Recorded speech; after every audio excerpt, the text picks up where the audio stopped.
continuation of our procurement readiness webinar series.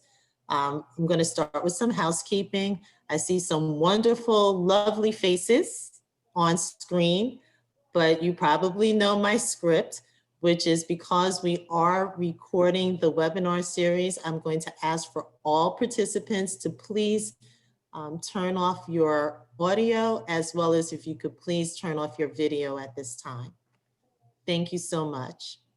So today we are going to have a conversation with two representatives from Comcast who are going to be speaking about a multi-million-dollar investment that Comcast is engaging in over the next several years to help support diverse businesses. And that initiative is known as Comcast Rise. And so in addition to providing you with how you can really connect to supply chains, and that's something that we've done throughout this series, we wanted to end up this series in advance of the summit and really giving you resource information that we believe would be of great benefit and value to your business. And this program initiative is one of those, Comcast Rise. So with that being said, I just want to go over some housekeeping. Know that like all of our webinar series, this is going to last for 1 hour. We are going to have 45 minutes of presentation, and then the last 15 minutes will be devoted to question and answer.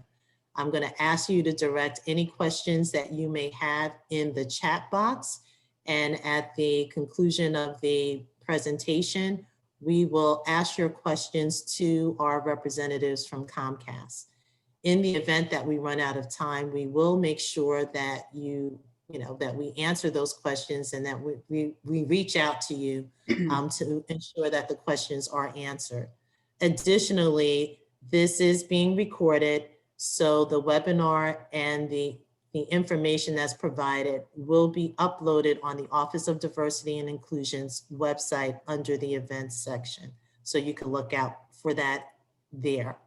And lastly, please remember, if you have not already done so, that next Wednesday, December 9th, is the 2020 Garden State Minority Women and Veteran-Owned Business Virtual Marketplace Exchange Summit.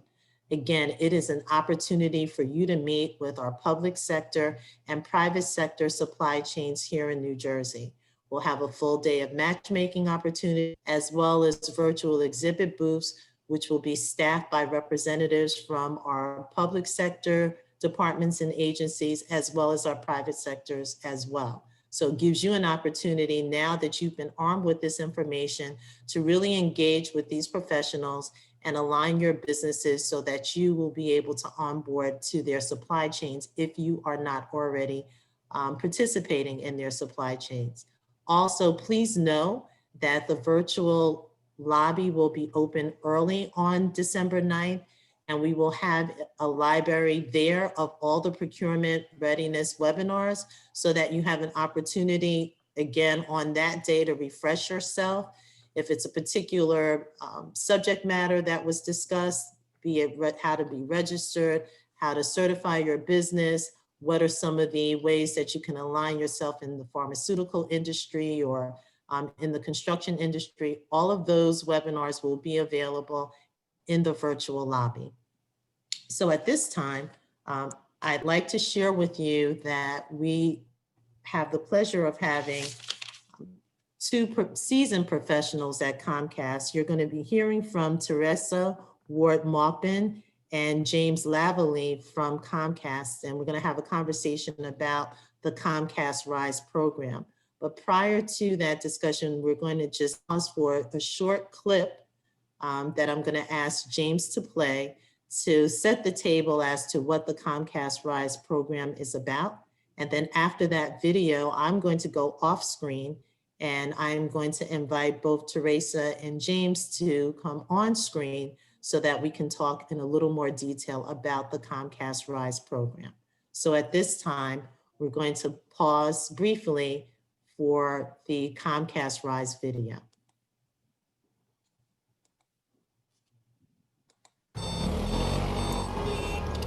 Businesses are are largely in COVID. Small businesses have been almost twice as likely to shutter. Proportionally so. More than half of Black business owners struggling to obtain federal paycheck protection. Joy back into the community. On African Americans. You know, somehow we always find a way to rise.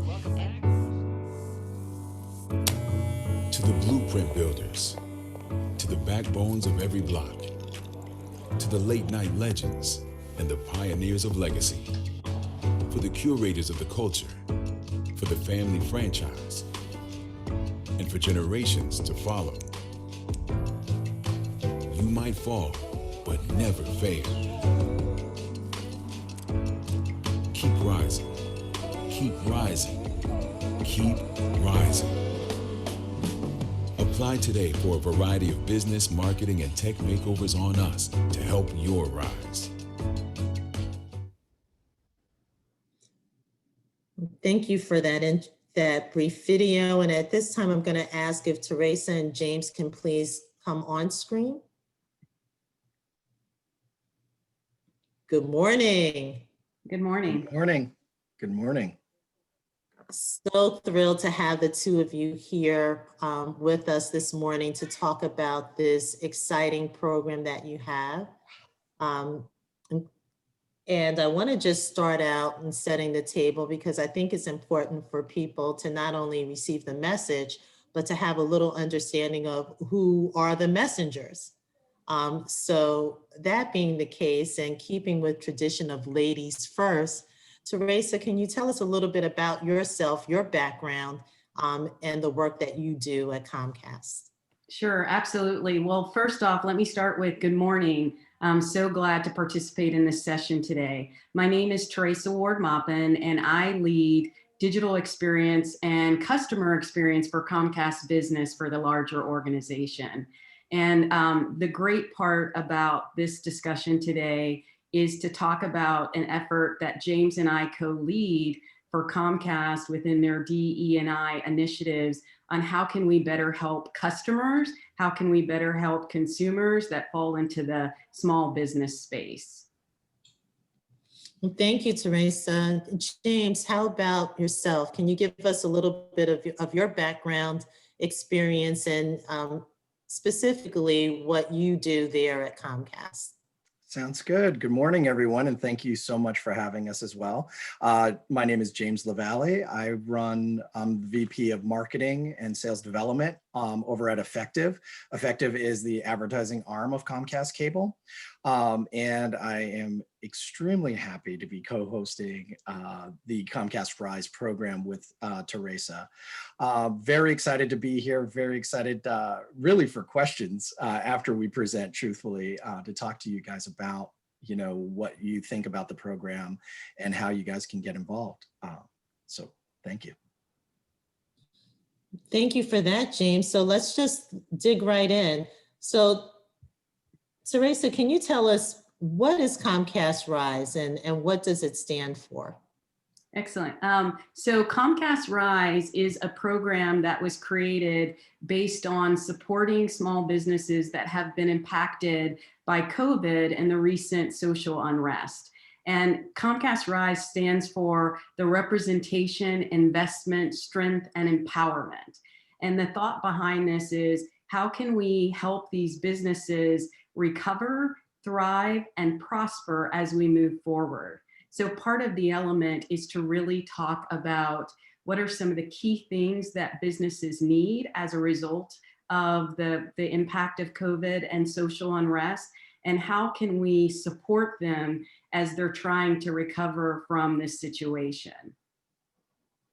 So now you mentioned that the program was launched in 2020, this year, correct? That's correct. So we launched the program in October, and we started the first phase of the program was focused on supporting Black-owned businesses. When we launched this, it was focused on, again, providing very specific types of support that we found over time that small businesses struggle with. And so when you think of the types of support, it really is around marketing and advertising, but also some of the technology struggles that small businesses have, and really taking that understanding and using some of the great resources that we had internally at Comcast to figure out how can we support them. One of the things that we looked at, Hester, as we were going through this is we talked about how can we truly help these small businesses? What are their biggest pain points? How can we support them during their hour of need and the challenges that they're facing? And we looked at all of the great data that we had learned from small businesses before that said their pain points were around marketing and advertising, or they just didn't have a great bend for technologies and the support that they would need. You're probably all very aware of how significantly small businesses were impacted as a result of COVID. And so it really was looking at what's our best way to support it. And internally to Comcast, we have this great marketing and advertising bend of the company that is allocating great resources and time to help small businesses. And at the same time, on the other half of the business, we've got Comcast Business, which really is about supporting great products and services and allowing these customers or businesses to have access to these services free for a year. So we looked at how can we blend some of these great resources together to make a difference in this space. So thank you, Teresa. One of the things that you mentioned is that you launched it in October, and there was an initial focus of targeting Black-owned businesses. So can you tell us why did Comcast take that approach? Because my understanding is it's not limited to Black-owned businesses, but you led with targeting Black-owned businesses. So can you share a little insight as to why that approach and how that is building out? Absolutely. So Black-owned businesses were impacted more than any other population. So as a result of COVID, about 22% of businesses were shut down between February and April. And of that 22%, which equated to over 3 million, Black-owned businesses were disproportionately impacted, at which 41% of the businesses that were owned previously by Black-owned businesses were closed. And so it's at that point that we recognize when you think of that large amount of businesses that have closed, there was clearly a need. And we focused on Black-owned businesses because they were the biggest impacted. Now, to your point, we are opening it up to BIPOC going forward, but we recognized there was a greater need in that space, and that's why we had the initial focus there. And so I'm going to do what I do best because everyone has their acronyms. And so you just said BIPOC, and I'm sure there are people who are saying, what is BIPOC? That is so funny. And I want you to know the first time we heard it, we said the exact same thing.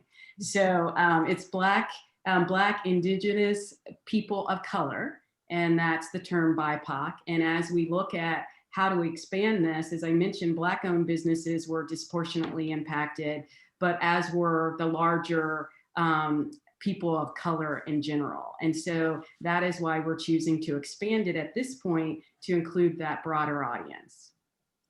Okay, so thank you for that. So James, let's pull you in here, and I want you to talk to us more about the services. What type of support can businesses expect to be offered as part of the RISE program? Thank you so much, Hester. As Teresa said, we have a lot of data. We are the customer pillar of the DE&I Council because Comcast Business and Effective deal the most with our actual business customers. So through those insights, we decided to kind of group the levels of business support into a couple of different tiers. The first tier is consultation. So people can sign up for media advertising, creative consultation, where we'll use our panel of experts internally to really do a deep dive into the insights that we can see.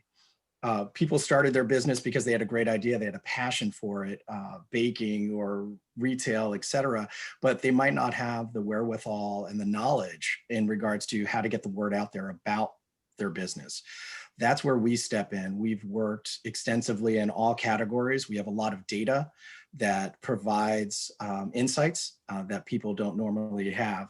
So we do a deep dive on that consultation pillar for these businesses and kind of do an analysis of the competitive set within their community, and also provide recommendations holistically about what they should do and where they should invest, whether that be their website, whether that be social, et cetera, that would best serve their business at this time.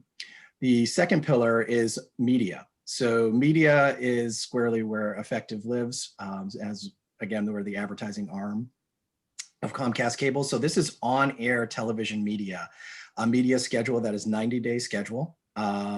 So you'll run for 90 days with your TV spot. This is open to people who already have a pre-existing television spot. So it's a great 90-day schedule that's optimized based on their category and based on their target segment that they're looking to target, meaning that the people that they're trying to reach. If people don't have a creative spot ready to go, which is the large majority of our small Black owned and minority businesses, people just don't have 30-second spots because they think they're cost prohibitive. The third pillar is actually creative and media. So we actually create a 30-second spot for you. And we also provide a 90-day schedule to run that and air that commercial spot. The fourth pillar, which is where Teresa and team live, is the tech makeover. The tech makeover does, again, an analysis based on the business need in the technical space, and then they provide recommendations, and then ultimately a year-long Comcast business tech makeover for those businesses. In addition to those four pillars, we will be launching in early Q1 the grant pillar as well. So I would invite everyone to continue to check out ComcastRise.com, especially around the beginning of March when we're going to be launching potentially the grant program that will be in a number of markets around the country. So. Wow, that's some exciting stuff that you just laid there. And I wanna just as best I can clarify as it relates to the program itself. Again, just going back, you launched in October, and I believe you announced some winners, correct, for the program. So can you clarify for folks, it seems to me that if there are winners, then that means that it's not everybody who applies is necessarily going to be a winner. So can you give us some understanding of how this works, right? For the businesses, the participants that are here now, so that we can manage expectations as well, because you're saying a lot of great stuff, and everybody wants to be able to take advantage of this great stuff. But when you say winners, to me, that means, okay, how does that selection or that criteria process go to determine who's going to be able to avail themselves of all these wonderful assets that you just described? Absolutely. And Hester, I was remiss in forgetting one other portion of the Comcast Rise program, which was education.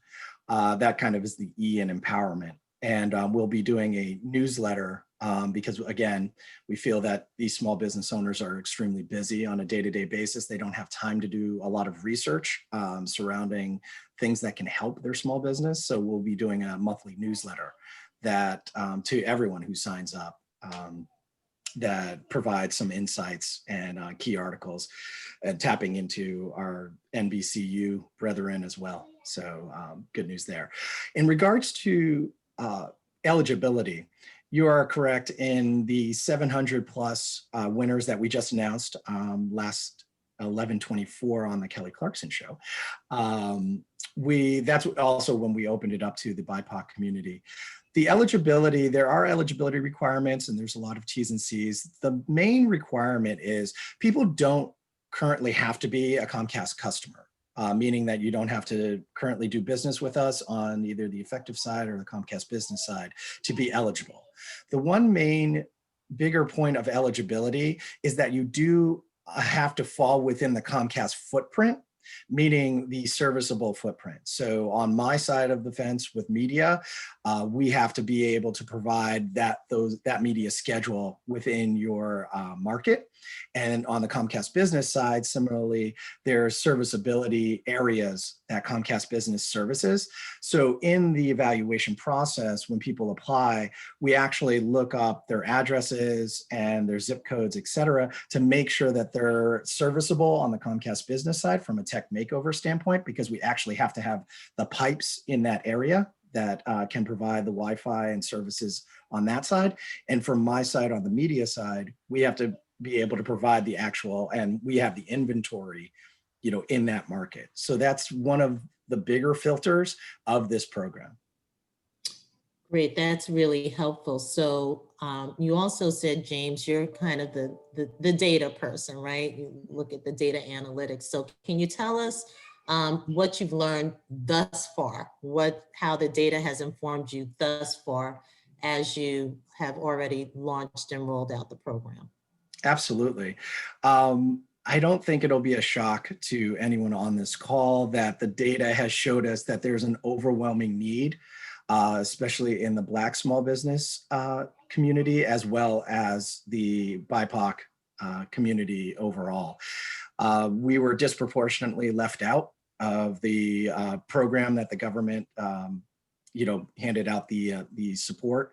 And so that's where this program we really see as stepping up and trying to really help out.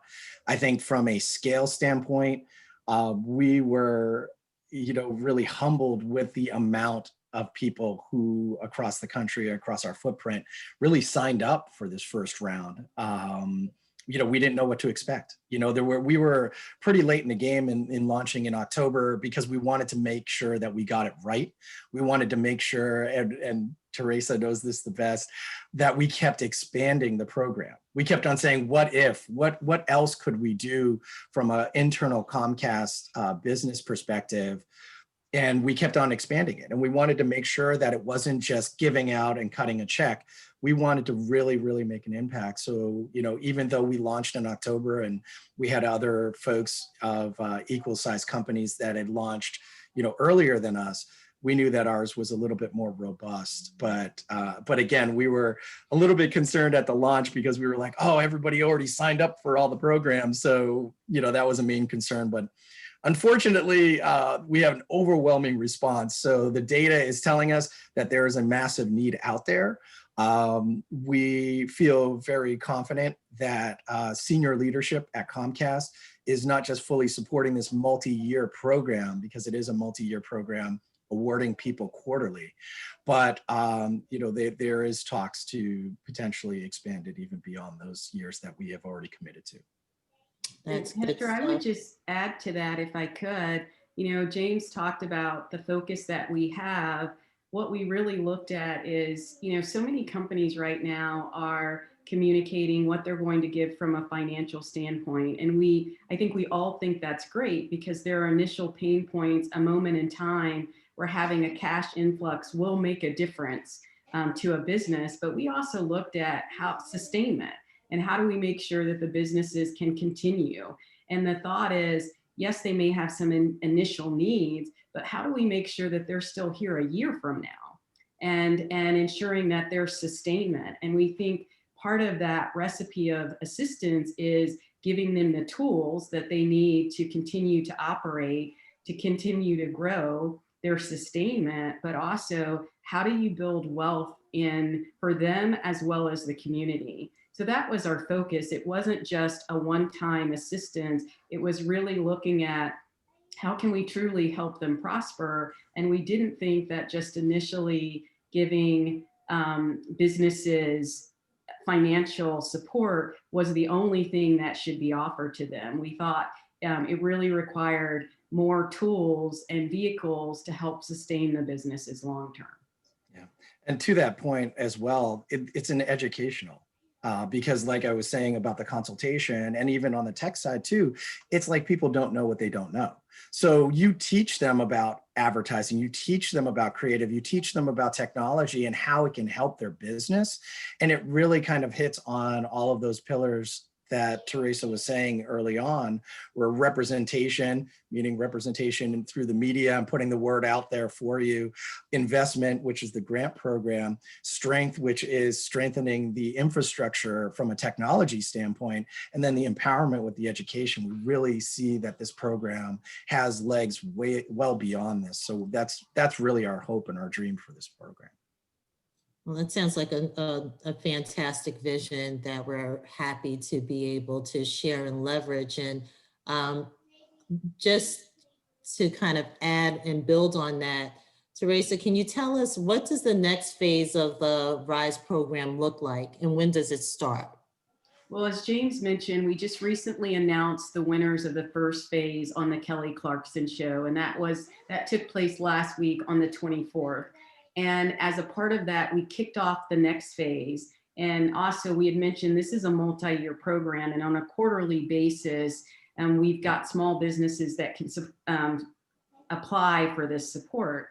And the next phase, which just launched, will really continue to offer the same support and services that we have, but are just broadening it to a larger audience of applicants that can apply for it. And this next phase will go until February 7th, and then we'll announce the next winners at the end of February. So we're super excited about this one. Love the ability to expand it to another audience. As James was saying, we recognize there's a need. It's much broader than just Black-owned businesses, and that's why we're extending it to the broader people of color audience. So that lends into the next question, right? Which is, can you tell us about that application process? How can a business apply? Sure, absolutely. So businesses can apply by going to comcastrise.com. And what we'll want them to do is to fill out an application. And the purpose of the application is one, just to make sure that we can service that business and they're eligible. I'll talk about the eligibility in just a second. But more so that we learn more about the business. What are some of the challenges that they're facing? What were some of the challenges that they faced before COVID? What are their challenges now? What type of support do they need? We know that businesses are having different pain points. Some of the businesses are open and thriving because they've shifted their model to digital, but they don't necessarily know how to drive awareness to the fact that they're open. Some of the businesses are still struggling to get all of their services and support back up and running. That's another area where we can help. So that's what, we're really looking for them to tell us what their pain points are. But we also recognize that as we do some initial consultation with them, that they may not know, they may not understand how we can best serve them. So, as they apply and the winners that are identified, we'll actually talk with them more to learn, is this really the support you need? Maybe it's a blend of what James was covering from a media and creative production standpoint. So we try to advise them there on how can we really help them to fine tune and to drive some of the business returns that they want. Now, as far as eligibility goes, James mentioned it needs to be in the footprint, but what really falls is you got to be at least 18 years or older as the business owner. You do need to be a minority-owned business, and that individual needs to participate in really driving the business decisions for that business. And that is at a very high level, the eligibility for this program. So let me ask you a little bit, and James, I want to shift this to you because, of course, this sounds like a wonderful program. That's one of the reasons why we're featuring it as part of our webinar series so that our business community can learn a little bit more about it. But I want to ask you, going forward, how are you letting the small businesses know about this program and how they can get involved? Because candidly, I'm not plugged into TV as much as I could be. So I would have loved to have seen the announcement on Kelly Clarkson as well. So, again, how are people going to know about the program or get connected to the program moving forward? If you could share that. Absolutely. So through organizations like yours, Hester, I'm afraid if you are an actual cord cutter, because you said you didn't watch TV that much, so I'm very afraid of that. But for those of you who still watch TV, no, it's not just, we have a very... I do. I'm just saying that I'm not on there as much. I'm working hard like you for the business community. Got So it. that's taking more of my time. Let me Great clarify. answer. Great answer. Love it. So we have a very robust advertising campaign, and it's very targeted. So it's targeted originally to the Black community when we launched, but now that we've opened it up to BIPOC, it is also targeting BIPOC, the BIPOC community and small business owners. So we're doing that through a number of ways. Again, robust advertising campaign, both on TV and on digital. In addition to that, we have a number of partnerships with local Chamber of Commerce, the Black Chamber of Commerce, as well as other local organizations such as yours that can really help get the word out to small business owners, and especially minority small business owners in their communities, that we support that the program's going on. And you asked before, Hester, about key learnings. After we launched the program in October, we started getting word from organizations that we had never heard of, truthfully, and we didn't have inroads in, who were squarely in the minority space. We looked at a lot of apps, for example, that like Official Black Wall Street, Black Nation, et cetera, that also are in the Black small business space, podcasts, et cetera. So this was all part of our marketing mix and our advertising campaign. But again, key learnings wise, we started having people come to us either locally or regionally across the country, and even nationally, truthfully, from major advertisers.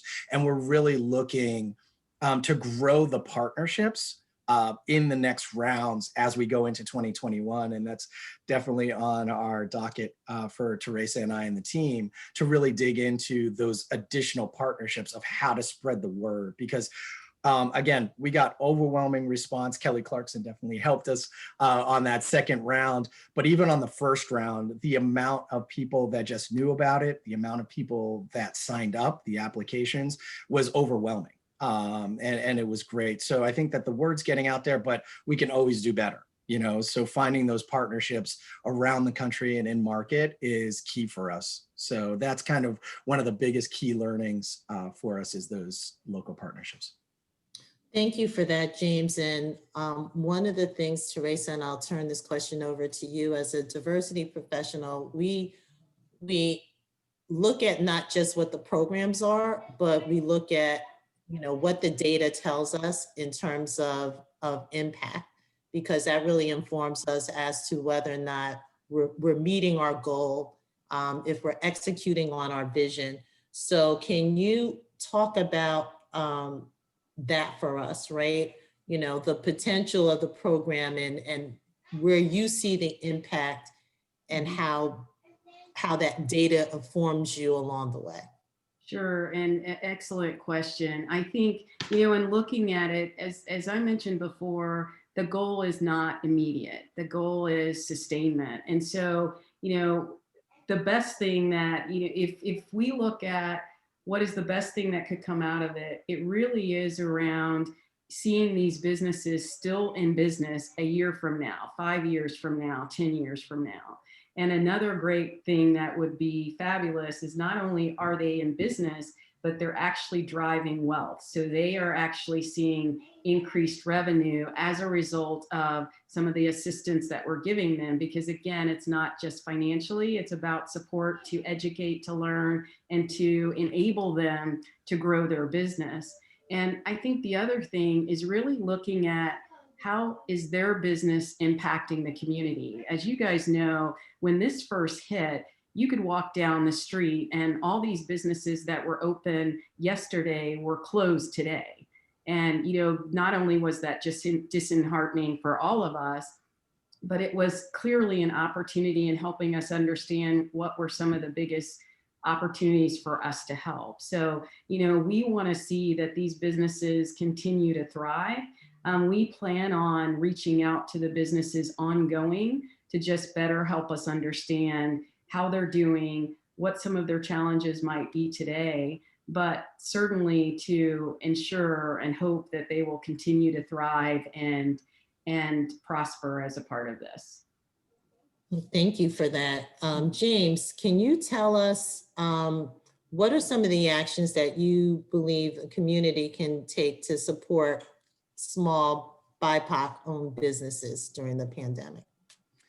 I live in Brooklyn, and one of the things that I knew that's why I liked you, James. Yeah, I live in Brooklyn, and to Teresa's point, it was completely disheartening to walk down the street and see some of our favorite, restaurants and businesses that, have the for rent sign on them. And I think that everyone needs to step up during this time and really make a concerted effort in your day-to-day of like buying from these businesses, making sure you order their food, making sure you go into their stores if you can, but support them in any way. And it does take a concerted effort, because when you sit there and if you're ordering food tonight for dinner, order it from a local business. That's one of your favorites, because that's the only way these folks are going to stay in business. And truthfully, even when I did that, some of my favorite businesses went out of business because other people didn't. And I didn't want to just be a bystander and say, oh, wow, that's too bad that they went out of business. I wanted to actively help and try to help any way I could. And, unfortunately, that's through our wallets, and in helping them in our communities. But I think that that's really, to me, how people can help. It has to be a concerted effort. It has to be top of mind, because these guys are not going to survive without us. And, the community that Teresa was talking about, these businesses, because of that sustainability, they're going to be hiring people. They're going to be hiring people locally in the community, the kids, the teenagers who are bagging groceries, et cetera. These folks, this is the groundwork of, good work ethic moving forward. And the inspiration that I worked at a small business when I was in high school, and I was inspired by that minority-owned business owner. I talked to that person, et cetera. That inspires people for life. So I think that it's way bigger, the program Comcast Rise is way bigger than that. But I think that from a community standpoint, this is the time that we all have to step up and really, really, make a concerted effort to say, you are a minority owned business, and even small business in general in my community. I want to go get flowers. Do I need flowers? No. But do I like flowers? Yes. And I like this business being in business there. So I think that, it's a concerted effort. It has to be top of mind. It has to be top of mind. I absolutely love that. And what I would share with you, again, when I look at the data for businesses here in the state of New Jersey, over 60% of them registered businesses are diverse-owned businesses. And to your point, we know that diverse-owned businesses employ people of color. And we know that these businesses, by virtue of doing that, actually lift up others in their communities. Gabrielle, I'm going to ask if you can turn your video off, please. Gabrielle Carter. Thank you. And so that is so very important. And I don't know, and I'm happy that you shared that, but I'm wondering, is that part of the messaging that's going to go out through Comcast Rise as well? Because that's a message that really needs to be supported and put out there, that it's great that we have investments like Comcast and other corporations, and we all have a part in it. But to the extent that we are leveraging and using media, which is something that is squarely within your space, it's that messaging of what you just said, the community support and buy-in, and taking affirmative steps. Not necessarily, yeah, this is important, but taking those affirmative steps. So I'm just curious, if that's not integrated, then I'm just adding my 2 cents, that I think that would be a wonderful integration. Yep. And as I stated before, people don't have to be a Comcast customer. And I'm going to switch to the consumer side of Comcast for a second. So if you are a Comcast cable customer and you just happen to have the voice remote, you could say Comcast Rise into your voice remote to go to the Comcast Rise entity page. that currently exists on X1. And there it is squarely focused right now on the educational piece and inspirational piece. So you're going to see a number of curated pieces of content from around the X1 platform, whether it be movies, interviews, et cetera, that have inspirational small business centric filters to them, so that we can help educate, get the word out there, surrounding these different issues. But in addition to that, that newsletter that I was talking about, that's a editorialized newsletter from us, right? We create that and we curate the content on there. So to your point, Hester, we can actually look for articles in support of that messaging that we were just talking about supporting small businesses and minority small businesses and the importance of it, because there's enough articles, unfortunately, out there that talk about it. So again, putting it in the newsletter on a monthly basis is one place, but also on the X1, like I said, at the curated content that we have there as well. And I wanted to state one other thing in regards to this program. On a quarterly basis, after the winners have won and they've been in the system on the Comcast Rise program, we are going to be doing a selection of winners focus pieces, short form pieces on some of the winners across the country in market. So we're hoping to get some insights there about the level of support. And it was interesting because when we opened up from a creative standpoint, the new BIPOC campaign that is currently running, one of in the front of the spot that we showed earlier, it had different news clips talking about small businesses and minority-owned small businesses are heard a little bit more. In the new clip that is out there right now, one of the business owners who's Asian American, she stated, the resiliency. She stated, and talked about it personally. And that's what we actually used at the front of that piece. So I think that we're going to get from some of those short form pieces the importance of going in and buying from the small businesses in the community. So that's where I'm hoping that between a lot of different pieces of that, from the educational piece, is where we can really get that message out there. Yeah, and Hester, just to add on to some of that, James and I have been participating in some focus groups recently, and we're learning about some of the other pain points. So to your point on how can we drive that more awareness of the tools and vehicles they can use, we're getting a wealth of knowledge on what type of education material we need to create. And you think about, you've got a mom and pop that have run a pizza shop forever, and they're great at the food and the presentation that they provide. But where they may struggle are things like putting together business plans or handling their taxes or setting up a HR system or whatever the case may be. We're really going to be targeting a lot of the content across the board to really help them on the areas that we are continuing to hear are just some of the opportunities that where businesses have gaps. And we could potentially help them with tools and tips on how to approach it. Well, that is great. And I see that we are right up on the 15-minute, almost the 15-minute mark. And I will say to you that we have, I see a lot of activity in the chat box.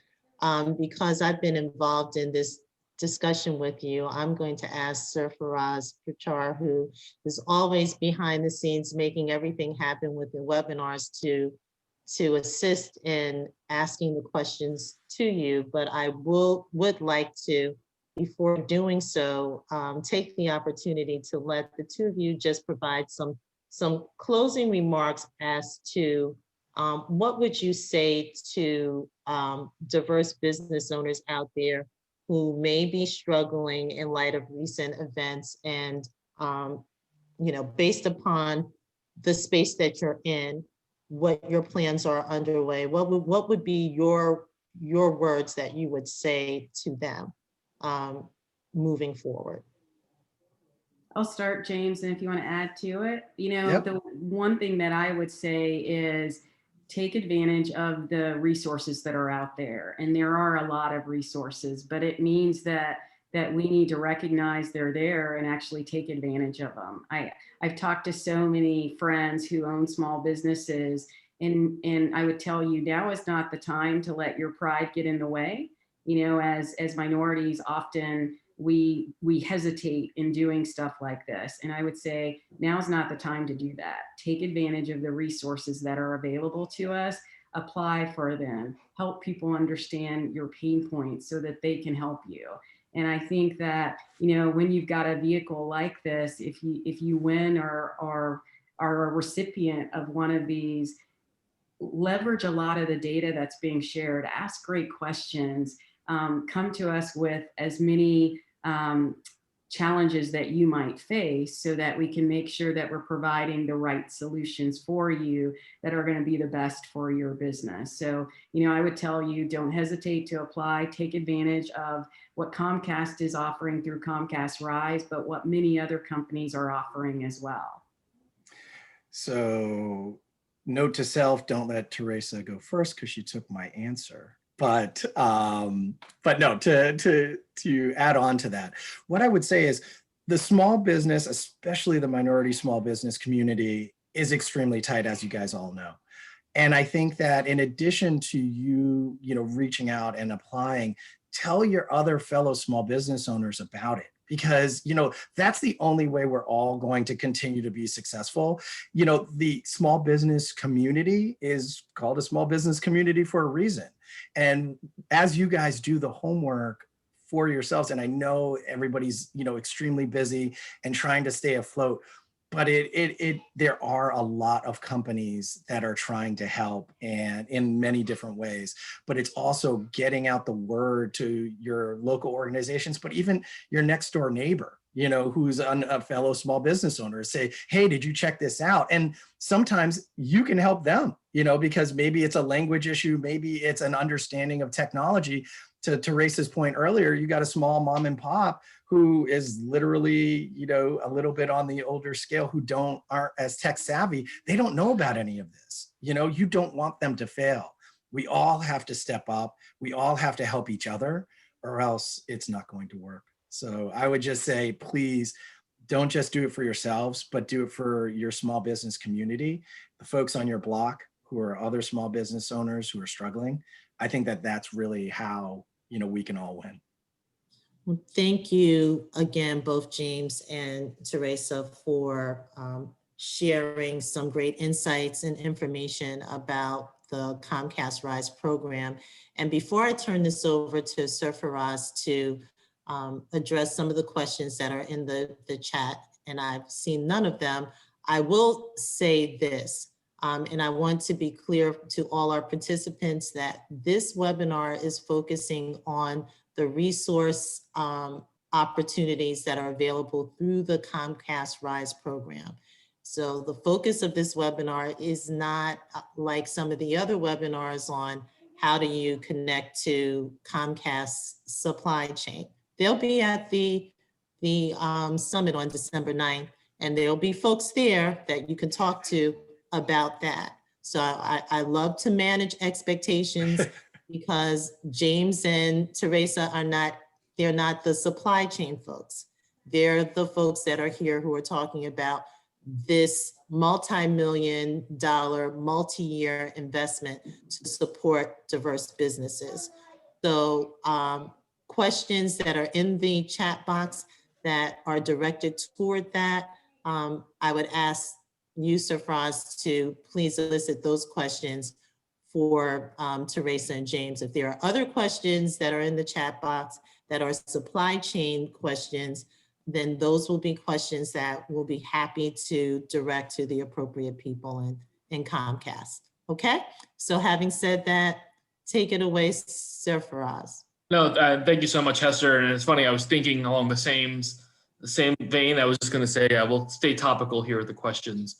I'm going to lump some of these together because they have similar themes. But one thing we're hearing from some folks in the chat, people have applied in the past and actually not advanced in the Comcast Rise program. And folks are wondering if there's any way to get feedback, ways they can improve, maybe for a future round or so forth. And curious if that's a how you want to handle, feedback to customers who may not necessarily advance in the Comcast Rise program so they can improve for future rounds.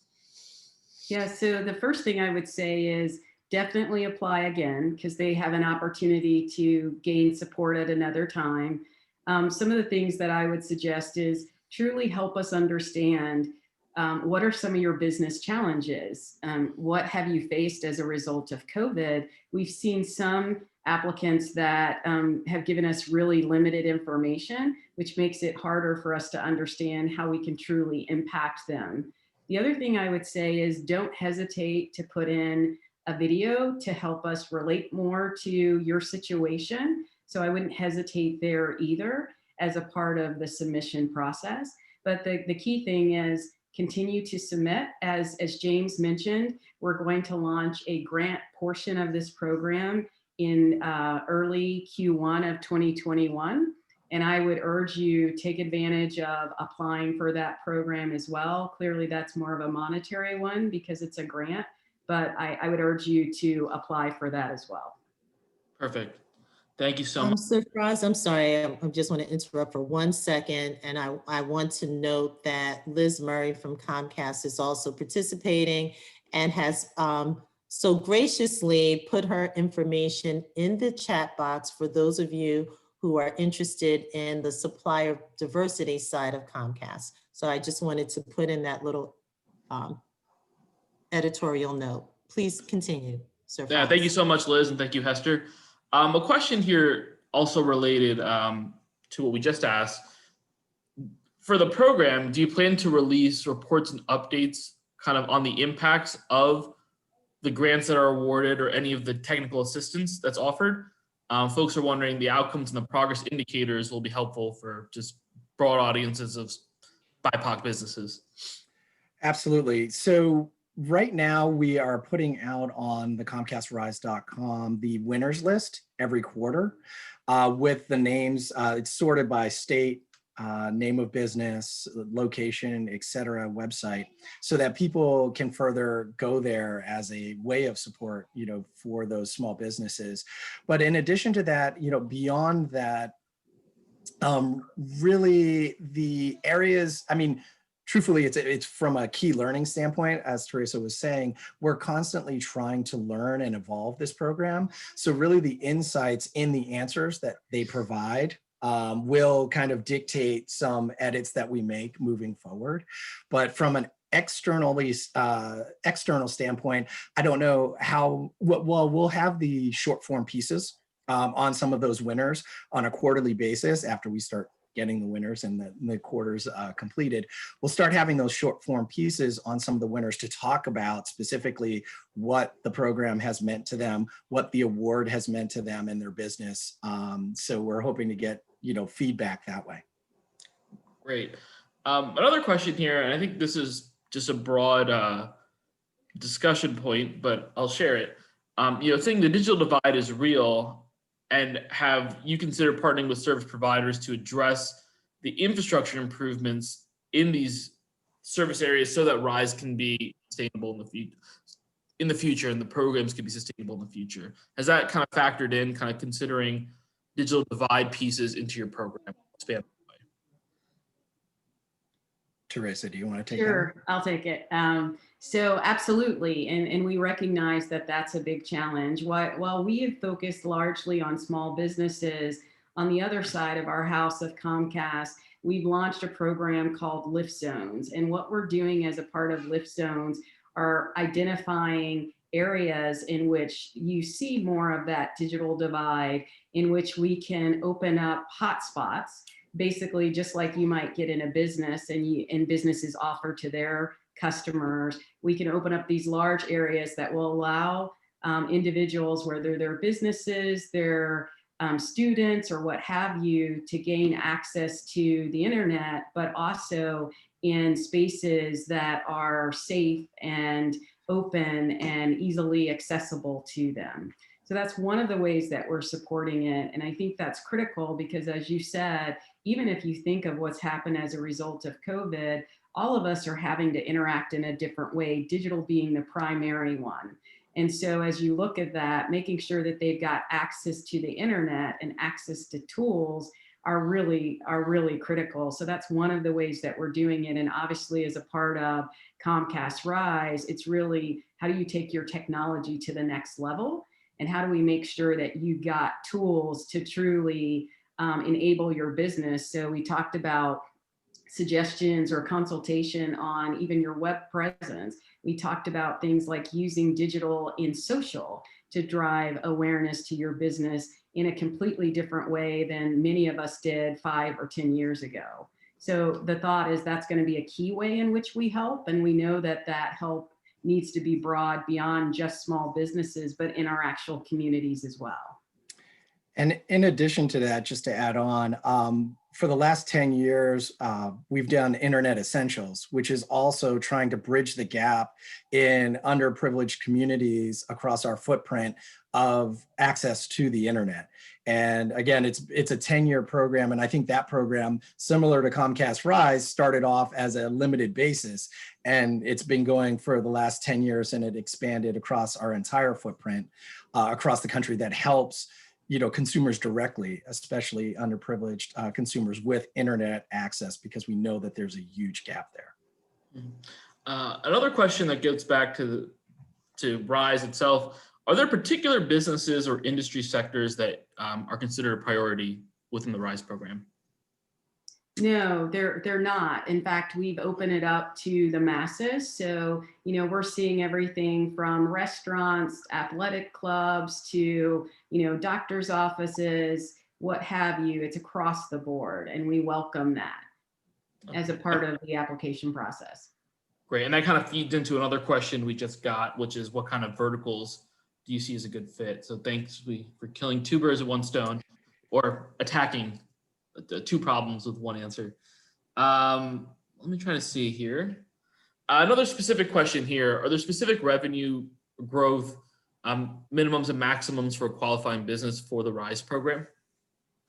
So is there a baseline revenue that would be considered a small business? And I guess a top line revenue that would be too big? Yeah, we basically used the Small Business Chamber of Commerce guidelines to talk about the revenue. And I think the revenue max on that was $5 million. So, it's anything under 5 million in terms of revenue. There's different levels, internally, but that's probably definitely the max. But I would offer, just to add to what James is saying, the folks who are going to apply for Comcast Rise are probably not businesses that are at a $5 million in revenue. We're really seeing more true small businesses that are, 2 people, 20 people, 30 people. And that's where we believe we can make the biggest impact. So as you think of the application process, definitely, we've already said Black owned or now expanding to BIPOC. But we absolutely will look at where we can make the biggest impact, and it will most likely be in much smaller businesses. Awesome. And just a quick side, there's a couple folks chiming into the chat who have been accepted to the program already. So great to see folks here who have already been accepted. Congratulations. Yes, congrats. And with that, I believe we've covered most of the bases. I will turn back to Hester for any concluding remarks. Well, thank you so much, Sir Faraz. I really appreciate you pitching in. And again, a lot of activity, and I just didn't have the time to look through all of them. But for any questions or contact information that we were not able to address just due to time, we will circle back and follow up with you. James and Teresa, I know that folks they want to know whether or not there's a contact for most of our webinars. We provide some contact information. So I guess I'll follow up with you guys in terms of just contact information that we can share with the participants subsequent to this webinar. So thank you again. Really look forward to seeing all the successes that come out of this program. And for those participants, today who have been accepted into the RISE program. Keep in touch with the Office of Diversity and Inclusion. We would love to be able to chronicle and support and leverage the work that's being done, because this is really all about helping and supporting our diverse business community. And we're happy when these connections are made, and we're thrilled to be able to connect people to the resources that are available. And I just want to piggyback, Teresa, because you said something that I think is critically important, because sometimes people do look at these types of things, and we get that feedback as well. You know, I don't want a handout. I just need you to kind of tell me where, how I can connect to be a supplier. Well, on the public sector side, it's not a handout because it's your tax dollars. So if there are resources that are available, then you should know that this is not a tax dollar. These are not handouts, but it's your money working for you. And candidly, when we're talking about publicly regulated utilities such as Comcast, those are your tax dollars as well, because they support the utilities that provide the services. So we got to kind of get past the handout thinking and understand that this is all about knowledge is power. Resource information can be used to help you, because we understand in helping and supporting your businesses, we help and support families, communities, and the economy, particularly in this state. And that very much is part and parcel of the vision of this administration, that we want to build an inclusive economy for the state and the residents of New Jersey. So we are very happy to be able to partner with Comcast today in sharing with you the information of this program that will help support that effort. So with that being said, I want to wish everyone a wonderful weekend. Looking forward to seeing you all next week, joining us at the summit. And if you have any questions, or if you're looking for information regarding this webinar and others, again, go to www.diversity.nj.gov. That is the website for the Office of Diversity and Inclusion.